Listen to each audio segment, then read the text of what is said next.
Hello मेरे प्यारे दोस्तों, आप सभी को मेरे यूट्यूब चैनल कहानी का खजाना में स्वागत करती हूँ। आई होप आप सभी लोग खुश होंगे, स्वस्थ होंगे। चलिए दोस्तों, आज आप सबको मैं एक नई कहानी सुनाती हूँ। मेरा नाम पूर्णिमा है, मैं 22 साल की हूँ। मैं गांव में रहती हूँ, दिखने में बहुत ही खूबसूरत और हॉट हूँ। मेरा फिगर जबरदस्त है, मैं हुस्न की मल्लिका हूँ। चाल ढाल मेरी गजब की है। मर्द हो या औरत मेरी खूबसूरती देखकर दंग रह जाते हैं। औरतों को तो मेरी खूबसूरती देखकर बहुत ही जलन होती है और मर्द तो मेरी खूबसूरती देखकर घायल ही हो जाते हैं। जमींदार घराने में मेरी शादी हुई तो किसी चीज की कमी है ही नहीं। अगर कमी है तो पति की मानसिक हालत ठीक नहीं रहती है, तो उनके साथ अपना कीमती समय भी मैं कभी कभी ही बिताती हूँ। वो सब करने का तो बहुत मन करता ही है। दोस्तों, थोड़ा सा समय निकालकर इस कहानी को अंत तक जरूर सुने। दोस्तों, आप लोग चैनल को सब्सक्राइब करना भूल जाते हैं। दोस्तों, आप सबसे रिक्वेस्ट है कि चैनल को एक सब्सक्राइब करें और वीडियो को एक लाइक करें। दोस्तों, आप लोगों की एक लाइक और सब्सक्राइब से बहुत ही मोटिवेशन मिलती है कि हम ऐसी ही कहानियां आप सबके समक्ष प्रस्तुत कर पाए। दोस्तों, हम बहुत ही मेहनत से कहानी लिखते हैं। आशा करती हूँ कि यह कहानी आप सबको पसंद आएगी। चलिए अब कहानी में आगे बढ़ते हैं और आपको यह कहानी सुनाते हैं। तो ससुर जी के साथ कल रात अपना कीमती समय बिताया। मैं बहुओं में सबसे छोटी हूँ। एक जेठानी शहर में रहती है। मेरे पति, ससुर और सास गांव में रहते हैं। तो कल रात मेरे पति अपनी बहन के यहाँ गए। वो 3-4 दिन बाद आने वाले हैं। कल रात को मैं अपने ससुर जी के पैरों में तेल लगाने गई थी। मेरे यहाँ का रिवाज है ससुर के पैरों को दबाना। तो कल रात करीब 10 बजे मैं उनके कमरे में गई तो वो मेरा ही इंतजार कर रहे थे। उन्होंने कहा कि मुझे लगा आप सो गई होंगी, इसलिए आज नहीं आए तेल लगाने। मैंने कहा, नहीं बाबूजी, आपका पैर दबाए बगैर कैसे सो जाएंगे। उन्होंने कहा, आप मेरी सबसे अच्छी बहू है। और वो उठकर अपना बक्सा खोला और 500 रुपए का एक बंडल मेरे हाथ में रख दिए और बोले, जेवर बना लेना। मैं अबाक रह गई, लेकिन पैसों की बंडल देखकर मेरे चेहरे पर चमक आ गई। मैं तो पैसे देखकर बहुत ही खुश हो गई। उन्होंने कहा, बहू तुम मुझे खुश करती रहो, मैं तुम्हें खुश करते रहूंगा, और मुस्कुराने लगे।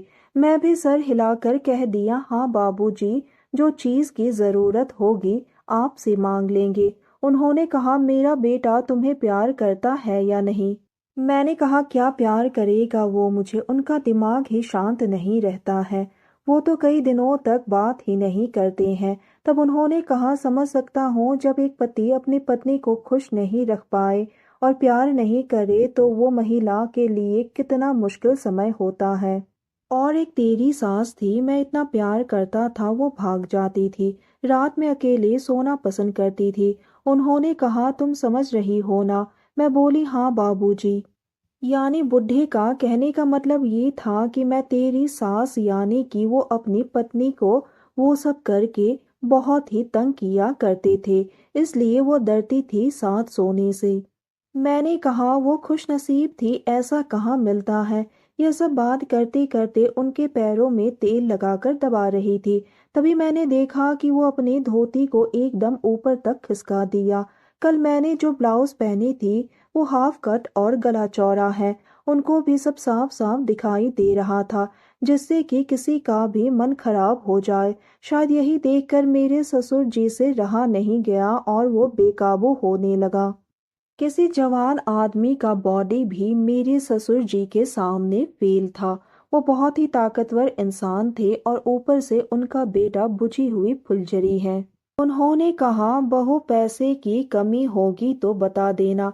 मुझे लगा कि बुढ़ा खर्चा भी करेगा और घर में मेरी इज्जत भी बढ़ जाएगी।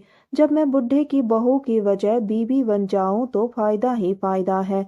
बुढ़िया तो अपने कमरे में रहती हैं और मेरा पति तो मैक्सिमम टाइम बाहर ही रहता है।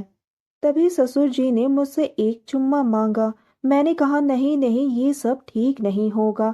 अरे किसी को कुछ भी पता नहीं चलेगा। मैंने कहा, नहीं नहीं, रिश्ते भी कोई चीज होती हैं। आप मेरे से इतने बड़े हैं, आप मेरे बाप समान हैं। उन्होंने कहा, मैं तुझे खुश रखूंगा। मुझे पता है तेरा पति तुझे कुछ भी नहीं कर पा रहा है। रहना तो तुझे यही है, वापस कहाँ जाओगे? अपने मायके में तुम्हारी सौतेली माँ जीने नहीं देंगी। मैंने कहा फिर आप किसी से भी चर्चा नहीं करना कि मेरे और आपके बीच क्या चल रहा है। उन्होंने कहा पागल हो क्या, लोग क्या कहेंगे, तुम्हारी बदनामी कम मेरी ज्यादा हो जाएगी, इसलिए ये रिश्ता हम दोनों के बीच में ही रहेगा। मैं जाकर उनके करीब बैठ गई। उन्होंने मुझे बाहों में भर लिया और मुझे चूमने लगे। मैं चुपचाप थी, वो अपने हाथों से मेरे कमर को फिराने लगे। मेरे गोरे बदन को देखकर उनकी आंखें फटी की फटी रह गई।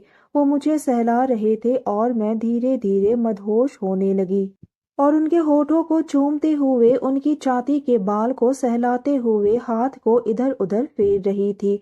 अब मैं भी बेकाबू होने लगी। अब मैं भी मचल उठी। अब धीरे धीरे उन्होंने भी अपना काम करना शुरू किया। मुझे भी वो सब करना था क्योंकि मेरी वासना भड़क जाती थी। पति कुछ नहीं कर पा रहा था पर आज ससुर जी मुझे खुश करने लगे। उन्होंने अपना काम करके मुझे खुश कर दिया।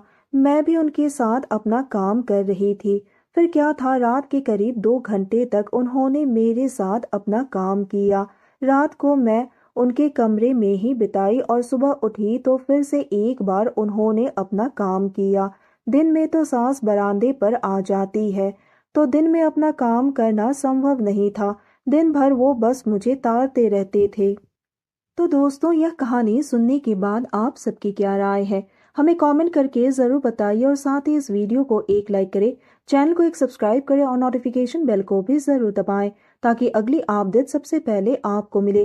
दोस्तों, आपकी एक लाइक और सब्सक्राइब से बहुत ही मोटिवेशन मिलती है कि हम ऐसे ही कहानियाँ आप सबके समक्ष प्रस्तुत कर पाएँ। आप सबने अपना कीमती समय निकालकर इस वीडियो को सुना, इसके लिए आप सभी को धन्यवाद करती हूँ। धन्यवाद दोस्तों।